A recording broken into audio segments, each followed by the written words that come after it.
Une des grosses limites, c'est la pression sociale autour. Il y a beaucoup de gens qui ne veulent pas s'y mettre par peur d'avoir l'air ridicule, par peur de ne pas être assez bon, de ne pas fitter dans le moule un peu. Là. Il y a les limites un peu plus biologiques, là, dans le sens la morphologie de tous et chacun. C'est pas tout le monde qui peut faire les mêmes choses au même moment. Puis je pense que ça, c'est souvent quelque chose qui est un peu négligé dans l'approche, dans l'explication auprès des gens. On dirait qu'on donne une approche un peu générale comme quoi tout le monde peut tout faire. C'est pas que c'est pas vrai, mais chaque chose en son temps. Puis c'est pas vrai que tout le monde peut commencer au même point.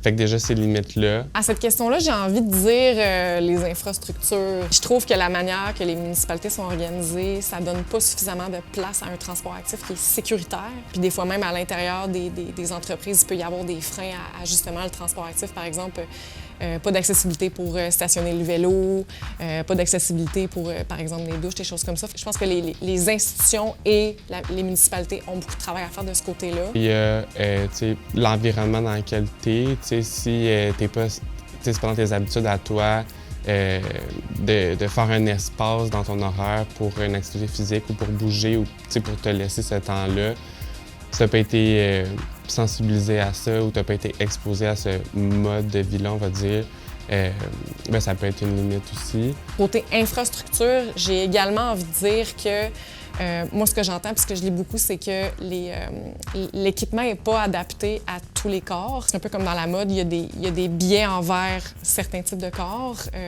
pour certains types de vêtements. C'est le cas dans les vêtements qui sont conçus pour bouger, mais c'est également le cas dans l'équipement qui est conçu pour bouger. Par exemple, les vélos ne sont pas toujours adaptés aux personnes qui ont un poids supérieur à un certain nombre de kilos, par exemple, ou juste le positionnement ne peut pas du tout être idéal. Même chose pour l'équipement dans les gyms. Souvent, par exemple, les machines pour faire de l'entraînement en musculation, ça sera, je veux dire, juste le banc pour s'asseoir n'est pas ajusté clairement pour tout type de corps. Donc déjà là, on voit que dans certains environnements où on devrait se sentir à l'aise de bouger, ben le message qu'on peut recevoir, c'est « ben cet équipement-là, il n'est pas fait pour toi, finalement ».